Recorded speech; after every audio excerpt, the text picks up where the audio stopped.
بسم الله الرحمن الرحيم. السلام عليكم ورحمة الله وبركاته. أعوذ بالله من الشيطان الرجيم. بسم الله الرحمن الرحيم. الحمد لله رب العالمين، وأفضل الصلاة وأتم التسليم على المبعوث رحمة للعالمين وعلى آله وصحبه ومن سار على هديه إلى يوم الدين. أما بعد. സഹോദരങ്ങളെ, സഹോദരിമാരെ, അള്ളാഹു നമ്മുടെ ഈ സംഗമം സ്വീകരിക്കട്ടെ. നമ്മുടെ പാപങ്ങൾ അള്ളാഹു പുറത്തു തരട്ടെ. രോഗങ്ങൾ അള്ളാഹു ശിഫയാക്കട്ടെ. മരണപ്പെട്ടവരുടെ ഖബർ അള്ളാഹു സന്തോഷത്തിലാക്കട്ടെ. തെറ്റുകുറ്റങ്ങൾ അവർക്ക് നമുക്കും അള്ളാഹു നിരുപാധികം മാപ്പാക്കി തരട്ടെ. നമ്മുടെയും കുടുംബത്തിൻ്റെയും സൃഷ്ട ആയുസ് അള്ളാഹു പൊരുത്തപ്പെട്ട വഴിയിലായി ഇസ്സത്തോടെ സന്തോഷത്തോടെ ദീർഘായുസ്സോടെ കഴിഞ്ഞ് ഈമാൻ സലാമത്തായി മരിക്കാനുള്ള മഹാഭാഗ്യം അള്ളാഹു നമുക്കെല്ലാവർക്കും നൽകട്ടെ. ഒരു പ്രായമായി കഴിഞ്ഞാൽ എല്ലാവരും തലമുടി അല്ലെങ്കിൽ രോമങ്ങൾ നരയ്ക്കും എന്നതൊരു സ്വാഭാവികതയാണ്. യഥാർത്ഥത്തിൽ രോമങ്ങൾ നരയ്ക്കുക എന്നത് അള്ളാഹു തരുന്ന ഒരു ആദരവായാണ് ഇസ്ലാം പഠിപ്പിക്കുന്നത്. രോമങ്ങൾ നരയ്ക്കേണ്ടത് ഏത് വഴിക്കാണ് എന്നതും കൂടി നാം ആലോചിക്കണം. ആദ്യമായി തലമുടി അല്ലെങ്കിൽ രോമം നരച്ചത് സയ്യിദുനാ ഇബ്രാഹിം അലൈഹിസ്സലാത്തു വസ്സലാമിനാണ്. ഹബീബായ നബി കരീം സല്ലല്ലാഹു അലൈഹി വസല്ലമ തങ്ങൾ പറയുന്നുണ്ട്, തലമുടി നരച്ചത് കണ്ട് ഇബ്രാഹിം നബി അലൈഹിസ്സലാം അത്ഭുതത്തോടുകൂടെ അള്ളാഹുവോട് ചോദിക്കുന്നുണ്ട്, പടച്ചോനെ, എന്താണ് ഞാൻ ഈ കാണുന്നത്? ഈ നരച്ചിട്ടുണ്ടല്ലോ, വെളുത്തിട്ടുണ്ടല്ലോ. അപ്പൊ അള്ളാഹു പറഞ്ഞു, അതൊരു ആദരവാണ് എന്ന്. അള്ളാഹു ആദരിച്ചതാണ് തലമുടി നരച്ചത്. സയ്യിദുനാ ഇബ്രാഹിം അലൈഹിസ്സലാം അപ്പൊ തന്നെ ദുആ ചെയ്തു, അല്ലാഹുമ്മ സിദ്നി വഖാറ, നിന്റെ ആ ആദരവ് എനിക്ക് കൂടുതൽ തരണേ എന്ന് സയ്യിദുനാ ഇബ്രാഹിം അലൈഹിസ്സലാം.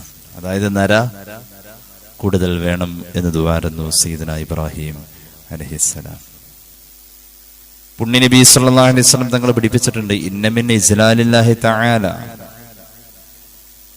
ഇക്റാമ ദിശ്ശൈബി ഫിൽ ഇസ്ലാം ഔ കമാ ഖാല. തലമുടി നരച്ച ആള് ഇസ്ലാമിക ജീവിതം നയിക്കുന്നുവെങ്കിൽ ആ കാരണവരെ ബഹുമാനിക്കൽ, അള്ളാനെ ബഹുമാനിക്കൽ എന്ന് പുണ്യ നബി സല്ലല്ലാഹു അലൈഹി വസല്ലം. അൽ ബറക്കത്തു മഅ അകാബിരിക്കും, അങ്ങനെ തലമുടി നരച്ച ആ പ്രായമുള്ള ആളുകളുടെ കൂടെ ബർക്കത്തുണ്ടെന്ന് പുണ്യ നബി സല്ലല്ലാഹു അലൈഹി വസല്ലം. അങ്ങനെ തലമുടി നരച്ച ഒരു കാരണവർ വീടിന്റെ മുൻവശത്തിരുന്ന ദിക്ർ ചൊല്ലുന്ന നമ്മുടെ വല്ലുപ്പാനും വല്ലുമ്മാനൊക്കെ ഓർമ്മ വരുന്നുവെങ്കിൽ അവരുള്ള കാലം ഒരു ബർക്കത്തായിരുന്നു എന്ന് പറഞ്ഞാൽ സത്യമാണെന്നേ നമ്മുടെ മനസ്സ് പറയും. തലമുടി നരച്ചത് അള്ളാഹുവിന്റെ മാർഗത്തിൽ ആവണം. അല്ലാതെ നരയ്ക്കോ? അല്ലാതെ നരപ്പിക്കലുണ്ട്. മുടിക്ക് കളറ് കൊടുക്കുന്നവരുണ്ട്. ഒരു വല്ലാത്ത കാലഘട്ടത്തിലാണ് നമ്മൾ ജീവിക്കുന്നത്. നേരെ തല തിരിച്ച ചെയ്യാം. ചെറുപ്പക്കാര് തലമുടി നിറം പിടിപ്പിച്ച് വെളുപ്പിച്ച് നടക്കുന്ന ചില ചുറ്റുപാടുകൾ കാണാറുണ്ട്. എന്നാൽ പ്രായമായി വരുന്നു എന്നതിന്റെ സൂചനയിൽ വെളുത്ത രോമങ്ങൾ കറുപ്പിക്കുന്ന പ്രായമുള്ളവരെയും കാണാറുണ്ട്. അള്ളാഹുവിന്റെ ഒരു ആദരവ് നമ്മുടെ ശരീരത്തിൽ കാണപ്പെടുന്നു എന്നുള്ളതിനെ വേണ്ടാന്ന് വെക്കാണ്. സ്വർഗത്തിൽ പോവില്ല എന്നല്ല പറഞ്ഞത്, അങ്ങനെയല്ല പറഞ്ഞത്. തലമുടി കറുപ്പിക്കുന്ന ആള് സ്വർഗത്തിൽ പോവില്ല എന്നല്ല പറഞ്ഞത്, സ്വർഗത്തിന്റെ വാസന പോലും അവന് കിട്ടില്ലെന്ന് പുണ്യ നബി. എന്റെ നേരെ ഇങ്ങനെ സൂക്ഷിച്ചു നോക്കിയിട്ട് കാര്യമില്ല, അങ്ങനെയാണ് ഹദീസിലുള്ളത്. സ്വർഗത്തിന്റെ എത്രയോ മനോഹരമായ അതിന്റെ മണം നരകവാസിക്കും ഇടയ്ക്ക് കിട്ടാം. എന്നാൽ തലമുടിക്ക് കറുപ്പ് നിറം കൊടുക്കുന്നവൻ, ആകെ ഒരു സന്ദർഭത്തിലാണ് ഈ കറുപ്പ് നിറം കൊടുക്കൽ അനുവാദമുള്ളൂ. ഹനഫി മദ്ഹബ് അനുസരിച്ച് അതിനെ വ്യാഖ്യാനിച്ചാലും അങ്ങനെ തന്നെയാണ്. ഒരു യുദ്ധ സൈന്യത്തിന്റെ മുന്നില് പോരാളികളായി മുസ്ലിം പക്ഷത്തിന്റെ നേതൃത്വത്തിലുള്ളവർ മുന്നിൽ നിന്നപ്പോ അവർ മുഴുവനും തലമുടി നരച്ചവരാണെന്ന് ശത്രു സൈന്യം കണ്ടാൽ അവിടെ യുദ്ധക്കളത്തിൽ ഇസ്ലാമിക പക്ഷത്തിന് എന്തെങ്കിലും കൂടുതൽ ക്ഷീണമുണ്ടാകുമെന്ന് തോന്നിയാൽ ആ മുൻനിരയിൽ നിൽക്കുന്ന തലമുടി നരച്ച ആളുകളെയൊക്കെ കറുത്തതടിപ്പിക്കാം എന്നതാണ് ഫിഖ് പറയുന്നത്. അത്രേ ഉള്ളൂ. ഇന്നിപ്പോ ആരാ യുദ്ധത്തിന് പോണത്? ഇന്നെവിടെ അങ്ങനത്തെ സാഹചര്യം ഉള്ളത്? അല്ലാത്തോടത്ത് ചുവപ്പ് കളർ കൊടുക്കാവുന്നതാണ്. കളർ ഏത് കൊടുത്താലും അത് മൈലാഞ്ചി തന്നെ വേണമെന്നില്ല, കളറ് കൊടുക്ക എന്ന് പറഞ്ഞത്. പക്ഷെ ഉണ്ടല്ലോ, വെള്ളം ചേരുന്നതായിരിക്കണം. വെള്ളം ചേരാത്ത സാധനം തലമുടിയിൽ പിടിപ്പിച്ചാൽ നമ്മളെങ്ങാനും ജനാബത്ത് കുളിക്കുന്ന കുളികളൊന്നും സ്വഹീഹാവില്ല എന്ന് മാത്രമല്ല, നമ്മളും മരിച്ചാൽ നമ്മുടെ മയ്യത്ത് കുളിപ്പിക്കുന്നത് ആ വെള്ളം ചേരാത്ത സാധനം കൊണ്ടാണ് നിറം പിടിപ്പിച്ചതെങ്കിൽ ആ ഭാഗത്ത് വെള്ളം ചേരാത്തതിന്റെ പേരിൽ നമുക്ക് ഒരൊറ്റ ആളുടെ മയ്യത്ത് നിസ്കാരവും കിട്ടൂല. എന്തൊരവസ്ഥയാണെന്ന് നോക്കാം. മയ്യത്തിന്റെ മേലിൽ മയ്യത്തിന് വേണ്ടി ഒരാൾ മയ്യത്ത് നിസ്കാരം നടത്തിയാൽ ആ മയ്യത്ത് നിസ്കാരം അള്ളാഹു സ്വീകരിക്കണമെങ്കിൽ, ആ മയ്യത്ത് നിസ്കാരം സ്വഹീഹാവണമെങ്കിൽ മയ്യത്തിന്റെ ശുദ്ധി മുൻകടക്കണം. ഇവിടെ ശുദ്ധി പൂർണ്ണമല്ല, കാരണം വെള്ളം ചേർന്നിട്ടില്ല. ഞാൻ പറഞ്ഞു വന്നത്, തലമുടി നരക്ക എന്നത് ഹബീബായ നബിയുടെ ജീവിതത്തിൽ ഉണ്ടായിട്ടുണ്ട്. അള്ളാഹുവിന്റെ ഹബീബ് സല്ലല്ലാഹു അലൈഹി വസല്ലമ തങ്ങളുടെ 63 വയസ്സ് വരെയുള്ള ജീവിതത്തിന്റെ ഉള്ളിൽ ആകെ നരച്ച രോമങ്ങളുടെ എണ്ണം 20-ൽ താഴെയാണ്. എന്തേ ടെൻഷൻ ഉണ്ടായില്ലേ?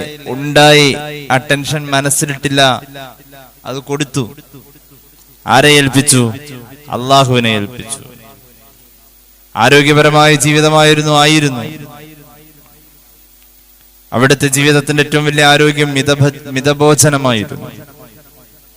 അവിടുത്തെ കൂടെ അനുകരിച്ച് ജീവിച്ചവർക്കും രോഗങ്ങൾ ഉണ്ടായിട്ടില്ല. മദീന എന്ന പേര് ചരിത്രം വിളിക്കുന്നതിന് മുമ്പ് അതിനു മുമ്പ് വിളിച്ച മദീനയുടെ പേര് ചരിത്രം വിളിച്ചത് യസ്രിബ് എന്നാണ്. യസ്രിബ് എന്ന് പറഞ്ഞാൽ മലമ്പനിയുടെ നാട് എന്നാണ് അർത്ഥം. ഒരു നാടിന്റെ പേരാ മലമ്പനി നാട്.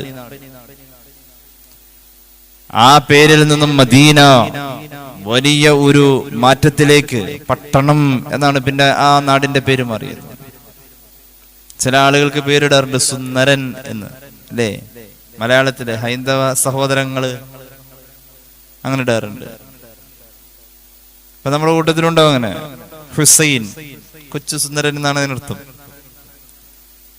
ജമീൽ, അജ്മൽ, ഏറ്റവും ഗ്ലാമറുള്ള ആള്. അപ്പൊ ഇവിടെ എവിടെയെങ്കിലും വല്ല ജമീല ഇരിപ്പുണ്ടെങ്കിൽ പേടിക്കേണ്ട, സുന്ദരി എന്നാണ് അർത്ഥം. ഒരു മനുഷ്യനെ സൗന്ദര്യമില്ലെങ്കിലും ആ പേരൊരു സൗന്ദര്യത്തിൽ എത്തിക്കുന്നുണ്ട്. ഹുസൈൻക സോറി, സൗന്ദര്യം ഉണ്ട് കേട്ടോ, കുഴപ്പമില്ല. ഒരു മനുഷ്യനെ അങ്ങനെ വിളിക്കുന്നത് സ്വാഭാവികമായിട്ടും സൗന്ദര്യത്തിലേക്ക് തോന്നിക്കാം. ഒരു കുഗ്രാമമായിരുന്നു, രോഗങ്ങളും പകർച്ചവ്യാധികളും നിറഞ്ഞ ആ ഗ്രാമത്തെ മദീന എന്ന് വിളിച്ചതോടുകൂടി അതിന്റെ പ്രൗഢി കൂടി. അല്ലെങ്കിൽ നിങ്ങൾ ശ്രദ്ധിച്ചിട്ടുണ്ടോ, മക്കയിൽ ഒരാൾ താമസിക്കുന്നതും മദീനയിൽ താമസിക്കുന്നതും തമ്മിൽ വ്യത്യാസമുണ്ട്. മക്കയിൽ ഇങ്ങനെ മലഞ്ചെരിവുകളുടെ താഴ്വാരത്തിലെ ഒരു ഇടുങ്ങിയ സ്ഥലമാണ് മക്ക. ഉമ്മുൽ ഖുറയാണ്, കുഗ്രാമം, ഗ്രാമങ്ങളുടെ ഉമ്മ, കുഗ്രാമം. മദീന അങ്ങനെയല്ല, മദീന പട്ടണമാണ്, വിശാലതയാണ്. മദീനയിലെ ബിൽഡിങ്ങുകളൊക്കെ ഒരേ വലിപ്പം, ഒരേ റോഡൊക്കെ എന്ത് രസാണ്. മക്ക അങ്ങനെയല്ല. മദീന ആ പേരിലേക്കും ആ കാണുന്ന പരിഷ്കാരങ്ങളിലേക്കും മാറും. മദീനയിൽ മുഹമ്മദ് നബി സല്ലല്ലാഹു അലൈഹി വസല്ലമ തങ്ങൾ കൊണ്ടുവന്ന പരിഷ്കരണങ്ങൾ, ആരോഗ്യപരമായി മുഹമ്മദ് നബി സല്ലല്ലാഹു അലൈഹി വസല്ലം ഒരു നരയെ നേരിടാനുള്ളത് കരുതിയിട്ടുണ്ടായിരുന്നു. എപ്പോഴും പറയാറുള്ളതല്ലേ നമ്മള്, മുഖൗഖിസ് രാജാവ് ഈജിപ്തിൽ നിന്ന് കുറെ സമ്മാനം കൊടുത്തു വിട്ടു. കൂട്ടത്തിൽ ഒരു സമ്മാനമായിരുന്നു റസൂലുള്ളാഹിക്ക് ഒരു ഡോക്ടർ. കുറെ ദിവസമായി അവിടെ വന്നിരിക്കുന്നു, ഒരു ജോലിയില്ല അവിടെ. പോയിക്കോട്ടെ എന്ന് ചോദിച്ചു. ഇവിടെ എനിക്ക് ജോലികളൊന്നുമില്ലല്ലോ, കുറെ നാളായി. പോകാൻ നേരം ഡോക്ടർ ചോദിച്ചു, ഇവിടെ എന്താ രോഗങ്ങളില്ലാത്തത്? എനിക്ക് ജോലി രോഗം ഉണ്ടാവുമ്പോഴാണ്. അപ്പോൾ മുഹമ്മദ് റസൂൽ സല്ലല്ലാഹു അലൈഹി വസല്ലം പറഞ്ഞു, ഞങ്ങൾ വിശക്കാതെ ഞങ്ങൾ ആരും ഭക്ഷണം കഴിക്കാറില്ല. അഥവാ ഭക്ഷണം കഴിച്ചാൽ വയറ് നിറയലുമില്ല. അതാണ് ഇവിടുത്തെ ആരോഗ്യമെന്ന് പുണ്യ നബി സല്ലല്ലാഹു അലൈഹി വസല്ലം. അപ്പോൾ കായികമായും മാനസികമായും ഒരു നര വരാനുള്ള സാധ്യതകളെ റസൂലുള്ളാഹി പ്രതിരോധിച്ചു. ഖൽബ് അല്ലാഹുവിലായിരുന്നു, ഉറക്കം കൃത്യമായിരുന്നു, ഉണർവ് കൃത്യമായിരുന്നു. അല്ലേ, അലാറം വെച്ച് കഴിഞ്ഞാൽ ക്ഷീണം കൊണ്ട് പിന്നെയും കിടക്കും. എനിക്കൊക്കെ പറ്റുന്ന സ്വഭാവം അത്. പിന്നെ ഒന്ന് തിരിഞ്ഞു മറിഞ്ഞും കിടക്കും, പ്രത്യേകിച്ച് പകലാണെങ്കിൽ. നമ്മുടെ ഉണർവിലേക്ക് മനസ്സിന്റെ ഒരു ഉണർവുണ്ട്. എന്റെ പ്രിയമുള്ളവരെ, ആ ഉണർവും ഉറക്കവും എല്ലാം കൃത്യമായി കൊണ്ടുപോകാൻ കായികമായും മാനസികമായും റസൂലുള്ളാഹിക്ക് കഴിഞ്ഞ ഒരു തത്വസംഹിതയാണ് അവിടുത്തെ സുന്നത്തുകൾ, അല്ലെങ്കിൽ അവിടുത്തെ ജീവിതം, അല്ലെങ്കിൽ ശറഅ്. എന്നാൽ ഹബീബായ നബി കരീം സല്ലല്ലാഹു അലൈഹി വസല്ലമ തങ്ങൾക്ക് എപ്പോഴാണ് തലമുടി നരച്ചതെന്നറിയോ? ആലോചിച്ച് നോക്കണം. ഒരായത്തിറങ്ങിയതിന്റെ പേരില്ല. അള്ളാഹുവിന്റെ ഹബീബ് സല്ലല്ലാഹു അലൈഹി വസല്ലമ തങ്ങൾക്ക് തലമുടി നരച്ചത് പോലും ഒരു ആയത്തിന്റെ പ്രഖ്യാപനമാണെന്ന് മഹാന്മാര് പഠിപ്പിക്കുന്നുണ്ട്. സൂറത്ത് ഹൂദിന്റെ 112-ാമത്തെ ആയത്ത്. അപ്പൊ ആ ആയത്ത് എന്തായിരിക്കും പറഞ്ഞത്? അല്ലാഹുവേ, അഊദു ബില്ലാഹി മിനശ് ശൈത്വാനിർ റജീം, ബിസ്മില്ലാഹിർ റഹ്മാനിർ റഹീം, ഫസ്തഖിം കമാ ഉമിർത വമൻ താബ മഅക വലാ തതഗൗ ഇന്നഹു ബിമാ തഅമലൂന ബസീർ. ഇത്രയേ ഉള്ളൂ. 20-ൽ താഴെ രോമം നിറച്ചു. عن ابن عمر رضي الله عنهما قال كان شيب رسول الله صلى الله عليه وسلم نحو من 20 شعرا. ഇബ്നു മാജ സുനനിൽ ഉദ്ധരിക്കുന്നു. ഇബ്നു ഉമർ തങ്ങൾ പറയാണ്, അല്ലാഹുവിന്റെ ഹബീബിന്റെ രോമം നിറച്ചിട്ടുള്ളത് ഏകദേശം 20-ൽ താഴെ. എന്താ രോമം നിറയ്ക്കാൻ? എന്താണ് കാരണം? ഈ ആയത്തിന്റെ പ്രഖ്യാപനമാണെന്ന് മഹാന്മാർ പറയുന്നു. ഫസ്തഖിം കമാ ഉമിർത വമൻ താബ മഅക വലാ തതഗൗ ഇന്നഹു ബിമാ തഅമലൂന ബസീർ. പേടിച്ചുപോയി, റബ്ബിനെ പേടിച്ചുപോയി, അള്ളാഹുവിനെ പേടിച്ചുപോയി. ആര്? അള്ളാഹുവിന്റെ ഹബീബ് പേടിച്ചു. ആ പേടി തട്ടിയതാ നിറച്ചത്. മഹാനായ സയ്യിദുനാ ഈസാ അലൈഹിസ്സലാം മരിച്ചവരെ ജീവിപ്പിക്കും. അപ്പോൾ ഇസ്രായേലികൾ പറഞ്ഞു, ഇന്നലെ മരിച്ച ആളെ ഇന്ന് ജീവിപ്പിക്കുമ്പോ അത് മരിച്ചതല്ല എന്നാ ഞങ്ങൾ പറയും. ഇന്നലെ മരിച്ച ആളെ ഇന്ന് ജീവിപ്പിച്ചാൽ അയാൾ മരിച്ചിട്ടില്ല, നീ തട്ടിപ്പ് കാട്ടിയതാ എന്നാ ഞങ്ങൾ പറയും. അതുകൊണ്ട് മരിച്ചോരെ ജീവിപ്പിച്ച് അള്ളാനെ ബോധ്യപ്പെടുത്താനാണ് തീരുമാനിച്ചെങ്കിൽ ആരെ ജീവിപ്പിക്കണം എന്ന് ഞങ്ങൾ പറയാം, ആളെ ജീവിപ്പിക്കാൻ പറയും. അപ്പൊ നാട്ടിൽ ഏറ്റവും പ്രശസ്തമായ ഖബറിടമാണ് സാം നബി അലൈഹിസ്സലാത്തു വസ്സലാമിന്റെ ഖബറിടം. നൂഹ് നബിയുടെ മകൻ സാം നബിയുടെ ഖബറിന്റെ സമീപത്തേക്ക് ഈസ നബിയെ കൊണ്ടുപോയി. ഈ ഖബറിൽ കിടക്കുന്ന സാമിനെ ജീവിപ്പിക്കാൻ പറ്റുമോ എന്ന് ചോദിച്ചു. അങ്ങനെയാണെങ്കിൽ അള്ളാഹുവിൽ ഞങ്ങൾ വിശ്വസിക്കാം. ഈസ നബി അലൈഹിസ്സലാം അള്ളാഹുവിന്റെ അനുമതി പ്രകാരം അത് ഏറ്റെടുക്കുകയും തയ്യാറാവുകയും വുളു എടുത്ത് 2 റക്അത്ത് സുന്നത്ത് നിസ്കരിച്ചു എന്ന് പറഞ്ഞ പോലെ മഹാനവറുകൾ അനുബന്ധമായ കർമ്മങ്ങളൊക്കെ ചെയ്തിട്ട് അള്ളാഹുവോട് ദുആയിരുന്നു, ഞാൻ വിളിക്കും സാം എഴുന്നേറ്റ് വന്നു. അള്ളാഹുവിന്റെ ഹബീബ് സല്ലല്ലാഹു അലൈഹി വസല്ലം തങ്ങളുടെ ഹദീസിന്റെ പശ്ചാത്തലത്തിൽ ചരിത്ര പണ്ഡിതന്മാർ പറയുന്നു, ഈസാ അലൈഹിസ്സലാം പേര് ചൊല്ലി വിളിച്ചു. ഒരു പ്രകമ്പനത്തോടെ ഖബർ പൊട്ടി. സാം എഴുന്നേറ്റ് വന്നു അലൈഹിസ്സലാം. അപ്പോഴുണ്ട് സാം അലൈഹിസ്സലാത്തു വസ്സലാമിന്റെ തലമുടി മുഴുവനും നരച്ചിരിക്കാം. ഈസാ അലൈഹിസ്സലാത്തു വസ്സലാം ചോദിച്ചു, ഈ നര നിന്റെ കാലഘട്ടത്തിൽ ഇല്ലല്ലോ സാമേ? അങ്ങയുടെ കാലഘട്ടത്തിൽ ഈ നരയില്ലല്ലോ. നര വന്നിട്ട് 2000 കൊല്ലമായിട്ടുള്ളൂ, സയ്യിദുനാ ഇബ്രാഹിം. പിന്നെന്താ അങ്ങയുടെ കാലഘട്ടത്തിൽ നരയില്ലല്ലോ? സാമിനോട് ചോദിച്ച, അങ്ങ് മരണപ്പെട്ടിട്ട് എത്ര നാളായി? സാം പറഞ്ഞു, ഞാൻ 4000 കൊല്ലം മുമ്പ് മരിച്ചാണ്. 4000 കൊല്ലം മുമ്പ് മരിച്ചാണെന്ന് സാമ പറയുന്ന ഈ ചുറ്റും കൂടിയൊക്കെ ആളുകൾ കേൾക്കാം. അപ്പൊ അങ്ങയുടെ കാലഘട്ടത്തിൽ ഈ നരയില്ലല്ലോ? ഇല്ല. പിന്നെന്താ ഈ നര? പേടിച്ചിട്ടാ. ഒരു പേടി പോലെ ഞാൻ എന്റെ ഖബറിൽ സുഖനിദ്രയിലായിരുന്നു. അങ്ങനെ ഉണ്ടല്ലോ, മണവാളൻ ഉറങ്ങുന്ന പോലെ നീ ഉറങ്ങണേ എന്ന് മലക്ക് പറയുന്ന ഖബറാവട്ടെ നമ്മുടെ ഖബർ. അല്ലാഹു തൗഫീഖ് നൽകട്ടെ. കല്യാണത്തിന്റെ അന്ന് ടെൻഷൻ ഇല്ലാന്നാണ് ഞാൻ മനസ്സിലാക്കുന്നത്. ഏതാ? അങ്ങനെ പ്രത്യേകിച്ച് എവിടെയൊക്കെ ഓടിപ്പോകാനൊന്നുമില്ല. അന്ന് നിന്നെ ആരും ശല്യം ചെയ്യാനല്ല, നീ അന്ന് ഉറങ്ങുന്ന പോലെ ഉറങ്ങട്ടെ എന്ന് നിന്നോട് പറയുന്ന ഒരു ഖബർ ജീവിതമാവണം നിന്റെ സ്വപ്നം. അല്ലാഹു നസീബാക്കട്ടെ. അങ്ങനെ ഉറങ്ങാൻ സാമിന് കഴിഞ്ഞിരുന്നു. അപ്പോഴാണ് എന്റെ ഖബറിന്റെ ഭിത്തികൾ കുലുങ്ങുന്ന ഒരു വിളിയാളം പുറത്തു നിന്ന് വിളി വന്നത്. ഉണരുക സാമേ. അത് ഈസാ നബിയുടെ പ്രഖ്യാപനമായിരുന്നു, വിളിയായിരുന്നു. ആ കുലുക്കത്തിലും നടുക്കത്തിലും ഞാനൊന്ന് പേടിച്ചു. എന്റെ വിചാരം മഹാനായ ഇസ്രാഫീൽ അലൈഹിസ്സലാം സൂറെന്ന കാഹളത്തിൽ ഊതിയതാവാം. അങ്ങനെ ഞാൻ വിചാരിച്ചു. അങ്ങനെയാ ഞാൻ വിചാരിച്ചത്.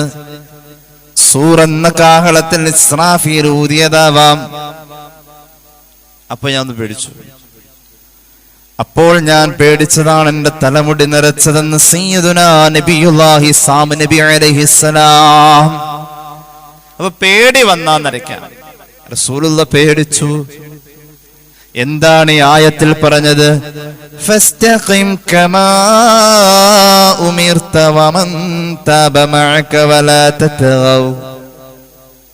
അല്ലാഹ് കൽപ്പിച്ച പോലെ ജീവിച്ചോണം നബിയേ. പേടിക്കൂലേ? അങ്ങയോട് എങ്ങനെ ജീവിക്കണമെന്ന് കൽപ്പനയുണ്ടോ അതുപോലെ ജീവിച്ചോണം. വമൻ തബ മഅക, അങ്ങയുടെ കൂടെ അല്ലാഹ് തൗബ സ്വീകരിച്ചവരും അതുപോലെ ജീവിച്ചോണേ. വലാ തതഗൗ, ഭൂമിയിൽ നിങ്ങളായി കുഴപ്പങ്ങളൊന്നും ഉണ്ടാക്കല്ലേ. പേടിച്ചു പോകൂലോ. ഞാൻ എന്തോ ഒരു കുഴപ്പമുണ്ടാക്കിയിട്ടുണ്ടാവാം, ഞാൻ എന്തോ ഒരു അരുതായ്മ ചെയ്തിട്ടുണ്ടാവാം. പേടിയാവുമല്ലോ സയ്യിദുനാ റസൂലുള്ളാഹി. പേടിച്ചരണ്ടു പോകുമല്ലോ. അള്ളാഹുവിന്റെ പ്രഖ്യാപനമാ. അള്ളാഹുവോട് സ്നേഹത്തിന്റെ വാശി കാണിക്കാറുണ്ട്, അള്ളാഹുവോട് സ്നേഹത്തിന്റെ പിണക്കം കാണിക്കാറുണ്ട്. പക്ഷെ അള്ളാഹനെ പേടിച്ചിരുന്നു. അവിടുന്ന് പേടിച്ച പോലെ കുന്തു അഖ്ശാ ലില്ലാഹി മിൻകും, നിങ്ങളെക്കാൾ അന അഖ്ശാ ലില്ലാഹി മിൻകും. സ്വഹാബികളോട് പറഞ്ഞല്ലോ. 3 സ്വഹാബികൾ വന്നിട്ട് സ്വഹാബി വനിതകളോട്, ഹബീബിന്റെ പത്നിമാരോട് ചോദിച്ചു, റസൂലുള്ളാഹിയുടെ ഇബാദത്ത് എങ്ങനെ? പറഞ്ഞു. അവര് ഹബീബിന്റെ ഇബാദത്തിനെ കുറിച്ചൊക്കെ പറഞ്ഞു. അപ്പൊ അതിൽ വലിയ അത്ഭുതം തോന്നിയില്ല. ഒരു സാധാരണ ഏകദേശം ഒരു മാക്സിമം ഒരു മുഅ്മിനിനെ കൊണ്ട് പറ്റാവുന്ന ഒരു സാധാരണ ഒരു ശൈലി. അപ്പൊ അവര് പറയാൻ തുടങ്ങി, സ്വഹീഹുൽ ബുഖാരി, ഐന നഹ്നു വറസൂലുള്ളാഹ്, അല്ലാഹുവിന്റെ ഹബീബിനെ വെച്ച് നോക്കുമ്പോൾ നമ്മൾ ഇവിടെ. അവിടുന്ന് എത്രയോ വലിയ പദവിയിലുള്ള ആളാ. അവിടുത്തെ വെച്ച് കമ്പയർ ചെയ്യുമ്പോൾ നമ്മൾ ഒരുപാട് താഴെയാണ്. അതുകൊണ്ട് നമ്മുടെ ഈ ഇബാദത്ത് പോരാ. റസൂലുള്ളാഹിനെ വെച്ച് കമ്പയർ ചെയ്തിട്ട് ഇബാദത്ത് ചെയ്യണ്ട. നമുക്ക് അങ്ങോട്ട് തീരുമാനിക്കാം. ഒരാള് തീരുമാനിച്ചു, ഞാൻ ഇന്ന് മുതൽ ഉറങ്ങൂല, രാത്രി മുഴുവൻ എനിക്ക് ഇബാദത്താണ്, നിസ്കാരം തന്നെ. അപ്പൊ മറ്റേ ആള് പറഞ്ഞു, ഞാൻ ഇന്ന് മുതൽ ഇനി ഭക്ഷണം കഴിക്കില്ല, ഞാൻ നോമ്പ് തുറയില്ലാതെ തുടർച്ചയായി മരിക്കുന്നവരെ നോമ്പെടുക്കാൻ, പട്ടിണി എടുക്കാൻ തീരുമാനിച്ചു. 3ാമത്തെ ആള് പറഞ്ഞു, ഞാൻ എന്റെ കുടുംബത്തിന്റെ നേരെ ഒന്ന് ചിരിക്ക പോലുമില്ല, എന്റെ ഭാര്യയെ ഞാൻ അകറ്റി നിർത്തുമേ. അങ്ങനെ ഞാൻ ഈ ലൗകികമായ ജീവിതത്തിന്റെ സുഖാസ്വാദനങ്ങളെ വേണ്ടാന്ന് വെക്കാൻ, എനിക്ക് മക്കളും വേണ്ട, ഭാര്യയും വേണ്ട. ഒരാൾ അങ്ങനെ തീരുമാനിച്ചു. ഇത് കേട്ടുകൊണ്ടാ റസൂലുള്ളാഹി വരുന്നത്. 3 ഇത് ഉറക്കെ പറഞ്ഞു. നബി തങ്ങളെ കേട്ടിട്ടു. നിങ്ങൾ പറഞ്ഞത് 3 പറഞ്ഞു, ഞാൻ കേട്ടു. പക്ഷേ ഞാൻ നിങ്ങളെക്കാൾ ഏറ്റവും റബ്ബിനെ ഭയക്കുന്നവനാ. അനാ അഖ്ശാ ലില്ലാഹി മിൻകും, അങ്ങനെ പറഞ്ഞു. അല്ലാഹനെ ഏറ്റവും പേടിക്കുന്നത് മുഹമ്മദ് മുസ്തഫ സല്ലല്ലാഹു അലൈഹി വസല്ലം തങ്ങൾ. ആരാ അത്രയും പേടിക്കുക? അല്ലാത്ത പേടിയായിരുന്നു. അല്ലാഹുവോട് വാശി പിടിച്ചിട്ടുണ്ടാവാം, എന്റെ ഉമ്മത്തിന് വേണ്ടി, എന്റെ ഉമ്മത്തിന് വേണ്ടിയിട്ട് വാശി പിടിക്കാം,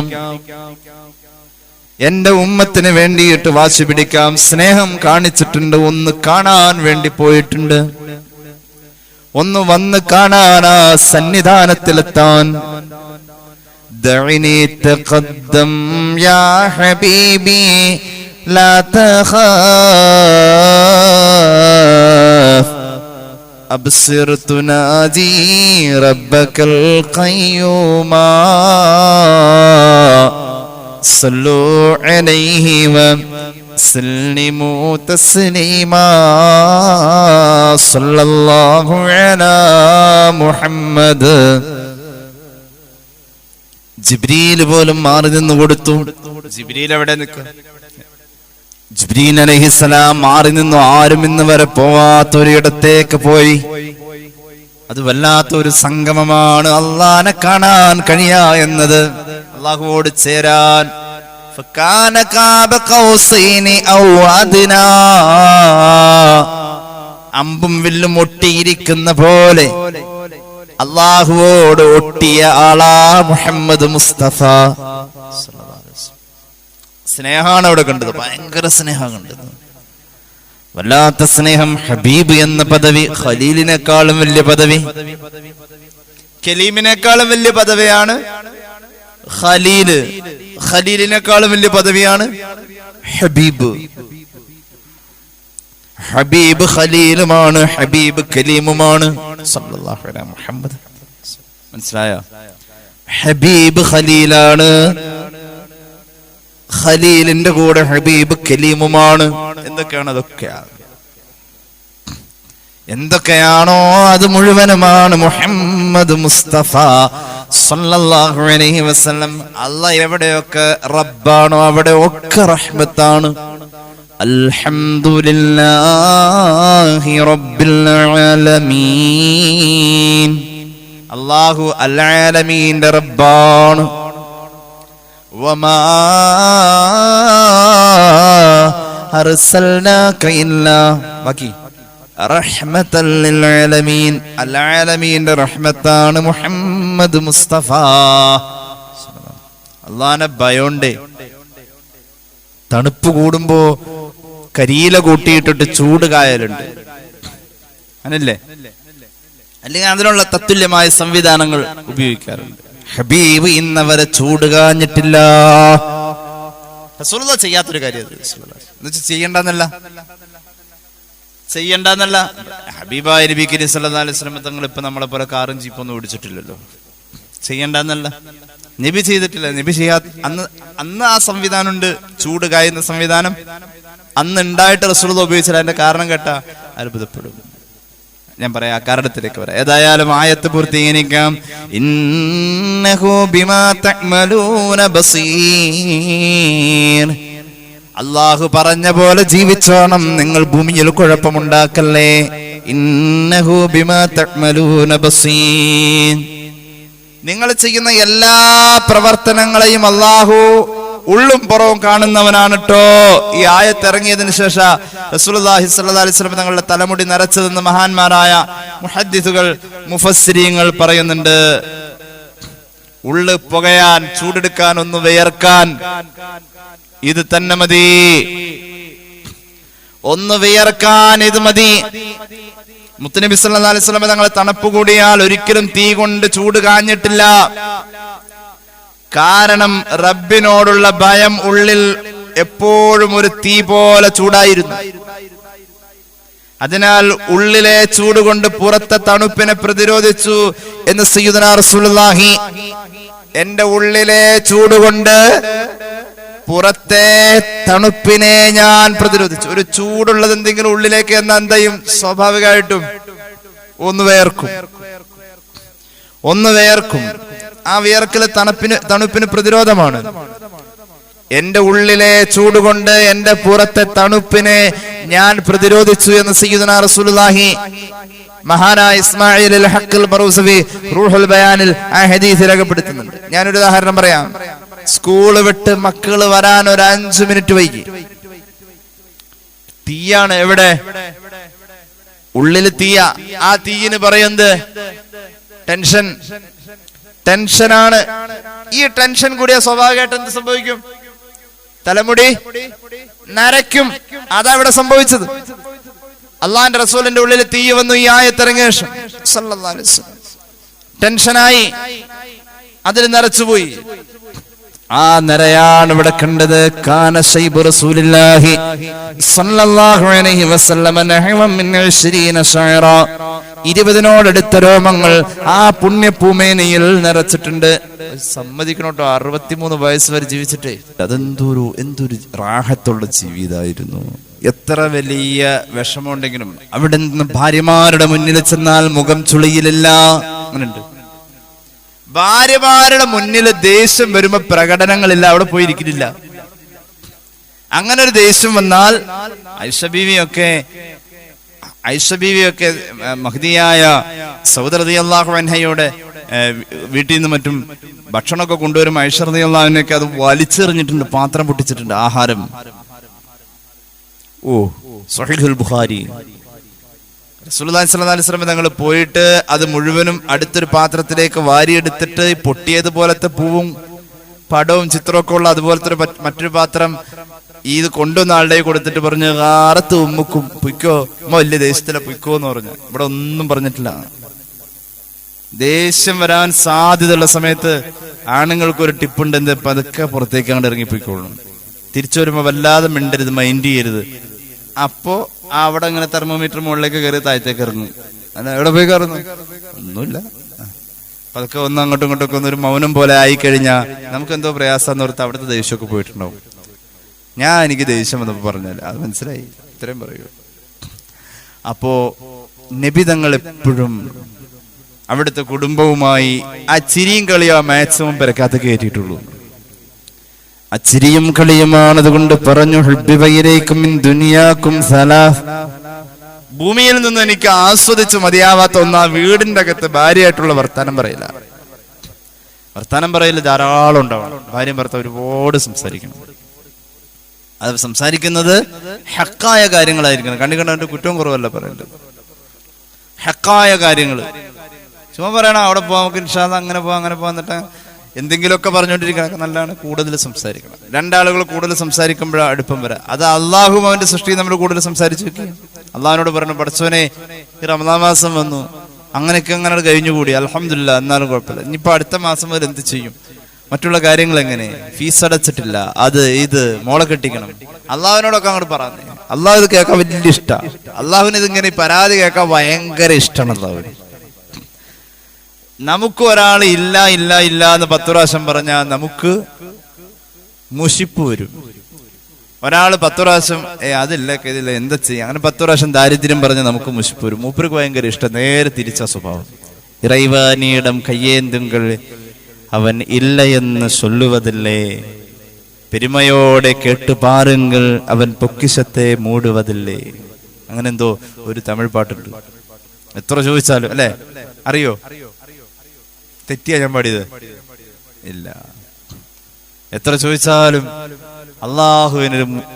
അള്ളാഹുവിന്റെ മുന്നിൽ അതൊരു മോശാവലല്ല. എന്തും ചോദിക്കാം. ഏതെങ്കിലും ഒരു ഉസ്താദിനെ കാണുമ്പോൾ ചോദിക്കുക, അള്ളാഹിനോട് ചോദിക്കുക. എങ്ങനെയൊക്കെ അപ്പൊ അതിന്റെ ഒരു അദബ്. ഒരു 3-4 കാര്യമുള്ളൂ, അതങ്ങോട്ട് ശ്രദ്ധിച്ചാൽ അതുപോലെ അങ്ങോട്ട് ചോദിച്ചാൽ. ഞാൻ മുമ്പ് ഒരു ക്ലാസ്സിൽ പറഞ്ഞിട്ടുണ്ട്, അള്ളാഹ്ക്ക് വലിയ ഇഷ്ടാ, അള്ളാഹു കബൂലാക്കട്ടെ. അങ്ങനെ റസൂലുള്ളാഹി സ്വല്ലല്ലാഹു അലൈഹി വസല്ലമ തങ്ങള് അള്ളാഹുവോട് ഏറെ അടുത്തു, അതോടൊപ്പം ഏറെ പേടിച്ചു. കുടുംബത്തിന്റെ അകത്ത് സന്തോഷിച്ചു ഏറെ, എന്നാലും അള്ളാഹിനെ പേടിച്ചു. അള്ളാഹിനെ പേടിക്കുമ്പോഴാ ആ ജീവിതം അങ്ങനെ ആയത്. അള്ളാഹിനെ പേടിച്ചു നരച്ചു മുഹമ്മദ് നബി സല്ലല്ലാഹു അലൈഹി വസല്ലം. നബിതങ്ങൾ മാത്രമല്ല അള്ളാഹിനെ പേടിച്ചത്, അമ്പിയാക്കൾ മാത്രമല്ല അള്ളാഹിനെ പേടിച്ചത്, മഹാന്മാരായ മലക്കുകൾ അള്ളാഹുവിനെ പേടിച്ചു. എന്തിനാ മലക്ക് പേടിക്കണേ? മലക്ക് ഇപ്പൊ എങ്ങനെ ജീവിച്ചാലും മലക്കായിട്ട് ജീവിക്കാം. മലക്കിന് നന്മയാ ചെയ്യാൻ കഴിയും. എന്നാലും മലക്ക്